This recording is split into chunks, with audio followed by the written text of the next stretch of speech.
In tonight's story, we step into the still space between survival and self. Those quiet hours where love, shame, and desperation blur into one irreversible choice. Title: I was desperate and broke. My landlord made an offer I should have refused. I never thought life could shrink to a single impossible decision. The eviction notice sat on the nightstand like a curse. Final warning: I hadn't shown Kevin the second one. Couldn't. He slept beside me, face soft, still carrying the outline of the man who once believed he could fix anything. That belief had slipped away like our savings, quietly, completely, 3 months behind. $42.17 left in the bank. 6 years of marriage had taught us to weather storms, but this wasn't a storm. This was a drowning, slow, heavy, silent. Kevin's job had vanished in a restructuring 4 months ago. It crushed him. He stopped meeting my eyes, stopped shaving, stopped talking about tomorrow. I sold clothes, babysat, filled out surveys for spare change, even pawned my ring. I told myself love wasn't a diamond. It was what the diamond bought. But groceries disappear faster than promises. The apartment felt smaller each day, its walls absorbing our fear. That's when Marcus entered the picture again. Our landlord, mid-30s, shoulders built for lifting weight that wasn't his. Not unkind, but unreadable. He didn't believe in extensions. That night, long after Kevin drifted into uneasy sleep, I found myself crossing the courtyard barefoot, hoodie pulled tight. His hallway smelled faintly of bleach and smoke. I knocked. He opened the door almost immediately. "Jessica?" he said, voice even. "You wanted to talk?"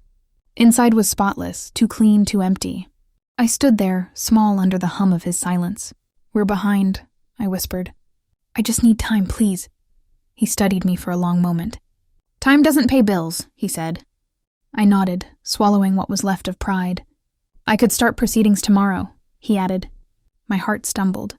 Then quieter. "There's another option." Something in the way he said it chilled me. Not cruel, just certain. I didn't answer. The space between us filled with everything I didn't want to understand. When I finally walked away, the night air felt sharp enough to cut. By morning, my chest ached with the weight of unspoken things. 11 days until eviction. Maybe less. I couldn't tell Kevin. Not because he wouldn't understand, but because he would. Sandra called later. She heard it in my voice. "You sound like you're disappearing," she said. I laughed without sound. "I just need a way out." That evening, Kevin came home carrying another rejection. Too qualified. His fist struck the table, a plate cracked in half. "Maybe we should just leave," he muttered. "Sleep in the car. Start over." "Start over with what?" I asked, but he was already gone to bed. Hours later, I sat in the dark staring at our bank app. Still $42.17. My thumb hovered over Marcus's number. The message I sent was only 3 words: "Can we talk?" When he opened the door this time, there were no explanations left. Just silence thick enough to drown in. What followed wasn't romance, wasn't even comfort. It was a transaction of desperation. One that would pay our debt, but cost something I couldn't name. Afterward, I walked home through the freezing air. Kevin was asleep on the couch, breathing softly. I stood over him and whispered to the dark, "It's over." But it wasn't. Days blurred. Food lost taste. I told him I was just tired. He smiled, tried to believe me. That night, a folded paper slid under our door. Balance, $0, no note. "No words." Sandra called again. "You sound strange," she said. I did something. A pause. "Did you get the money?" "Sort of." Silence, then softly. "That doesn't make you bad, Jess. It makes you human." But I didn't feel human. I felt fractured, like glass that still holds its shape while every line inside it splinters. A week later, Kevin found work. Logistics. Long hours. Real pay. His relief filled the apartment like sunlight I couldn't stand under.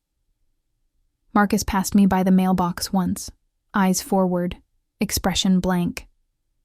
To him it was finished. To me, it was a scar that wouldn't close. That night I stood before the mirror, tracing the tired woman staring back. Not ruined, not whole, just changed, and I wondered, when did surviving start to feel so much like shame?